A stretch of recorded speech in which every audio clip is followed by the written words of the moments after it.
the most important thing. Just be careful to set that. That's the one. Museums are not just buildings filled with things. They're places of identity, connection, and belonging. Each object, artifact, or piece of art tells a story, shaping our national or regional identity, connecting us to our history, and providing a greater sense of belonging to our communities and those who came before us. But the objects that have been placed here, the stories that are told here, are not random.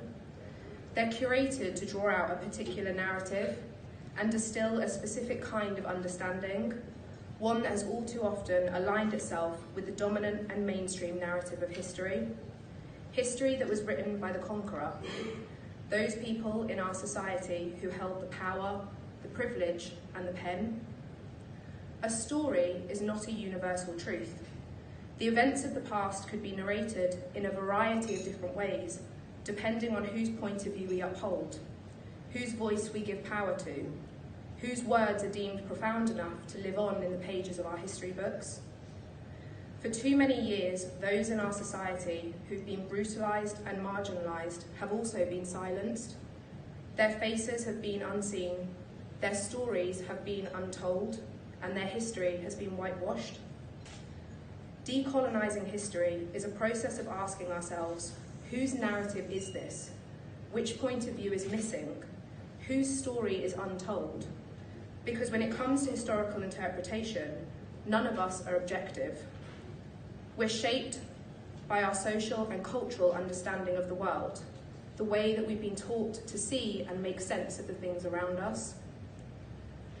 In the UK, just 5% of museum staff are from a black or minority ethnic background, which means that diversity of viewpoints, differences in historical understanding of objects and their context is sorely lacking. For many years, the mahogany staircase in the home behind us was simply an emblem of the wealth generated by historical islanders, a showpiece denoting success. Its existence was not tied to the largest forced migration in human history. Its beauty was not linked to the barbarism and brutality of the transatlantic slave trade, a trade which birthed anti-blackness and inequality that has continued societally, systemically, and institutionally to the present day. 2020 is not the year that racism and inequality started. It is the year that it was acknowledged globally. It's the year when we as a society finally started asking ourselves the difficult questions and stayed silent long enough to hear the answers that have been both a historical and living truth for marginalised communities. 2020 is the year the Diversity and Inclusion Group was formed at Jersey Heritage, signalling a turning point in our community and its history. Voices that had previously not been heard in rooms where curatorial decisions were made now had a seat at the table and an opportunity to share their story, their history, their interpretation. The work we've undertaken in the past 2 years has been phenomenal, and I'm truly grateful to everyone who's given up their time to share their insights. It isn't always easy to speak your truth in spaces where it's been unheard for so long, but Jersey Heritage, particularly Louise Downey and Lucy Layton, created a space of diversity and authentic inclusion. This was not simply a nod to D&I, it was a genuine commitment to decolonising history in order to tell the whole story. My thanks also go out to Leslie Katsande, Vic Tanner-Davy and Kate Wright. None of this would be possible without your insights, knowledge and passion to create positive change. This journey has challenged me. As a Jersey-born woman of mixed race, I'm both the descendant of enslaved people and an islander. Our names are part of our history, a link to the men and women who came before us. My good old Jersey surname of Ecobichon is a reminder of my island identity. It places me in my own history and heritage. My surname of Gray is a reminder that my ancestors were once the property of a Scottish slave owner in Jamaica. This heritage and history stops there. Where we came from before is unknown. Who we were before we were forcibly enslaved is unknown. Which African country, tribe and dialect that birthed us, raised us and gave us voice is unknown.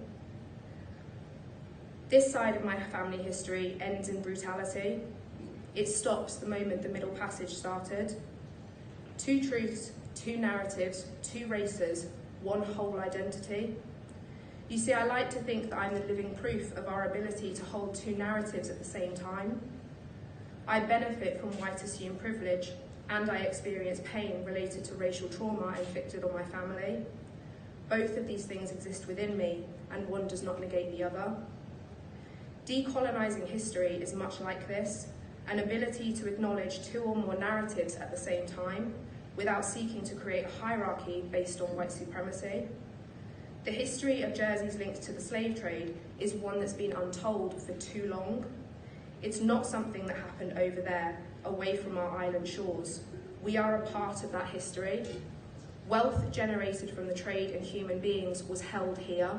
It contributed to this island's economic, political and social development. Jersey families profited whether they were present on the plantations or not. That is a history that feels uncomfortable, but that doesn't mean it isn't worthy of being told. Change doesn't reside within our comfort zone, and the world is calling for change. What is our island's response going to be? The mahogany trade is not well known in the broader history of transatlantic slavery. Undertaken largely in British Honduras, some of our key historical figures weren't just following the lead of others, they were instrumental in the creation of plantations and the rise of mahogany trading built off the back of enslaved black people.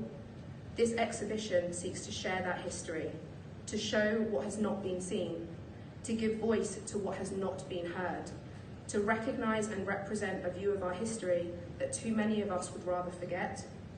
Today we bring it into the light, understanding that in keeping it hidden from the pages of our history books, we've missed so many opportunities to learn from it. The events of 2020 were immensely sad, but not shocking to those who understand the whole story of our history. Curating an exhibition about the transatlantic slave trade isn't just maritime history, it's human history. It isn't just black history, it's our history.